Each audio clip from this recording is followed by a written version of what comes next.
So, one thing that we are hearing, we are reading is that this struggle for who becomes the above Obi is as a result of the new discovered wealth in this community, the oil, which have brought Nigeria to its tool today. And this is what is coming to above again. How do we fight this war that we may not come to an end because of the oil wealth? What is your view about it? Well, first of all, I want to correct an impression. Abavo is not at war. Secondly, our struggle is not about oil.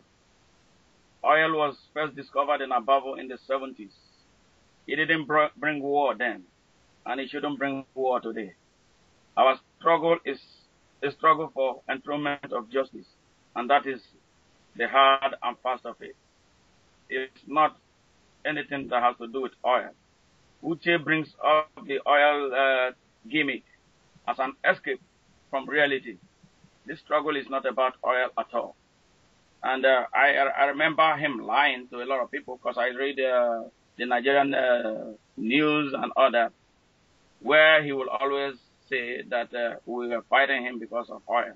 Now let me state before everybody, and you hold me to account, if in future I derail, I will not apply for any oil contract in Abavo or Nigeria in my entire life. And I'm sure my colleagues will not do that. Just to underscore the reason we're in this struggle. It's not about oil. Oil is not a factor. Abavo people are dying in their numbers. Abavo people are losing their high-profile citizens because of the fraud that was conducted 21 years ago.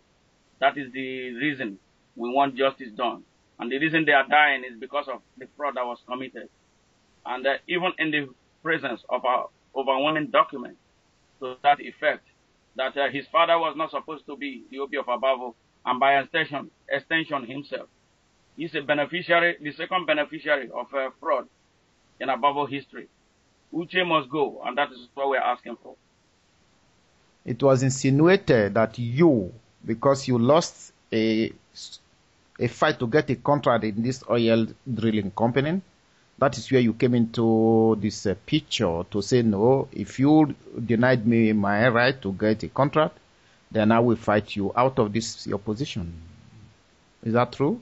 That is absolutely incorrect and nonsensical. One, I do not know the color of crude oil as we speak. I've never approached anyone. Neither has the Prince Emmanuel had to approach anyone, any company for oil contract in Abavo. And secondly, the Uche who is talking about this oil contract as if he owns Pan Ocean. That is really surprising that he has become their personnel director. He's the one that decides who gets and who does not get what. Now, is he telling us he's the owner of this oil company? That's stupid. That is irresponsible. That is out of question. The real question is that he is an illegitimate Obi. He was dethroned, and he should vacate the Abavo Palace. That's what this whole thing is about. And again, as I stated before, my colleagues and we will never apply for oil contracts. We have never applied for one before. We are not going to do any oil business in Nigeria. So hold us to account.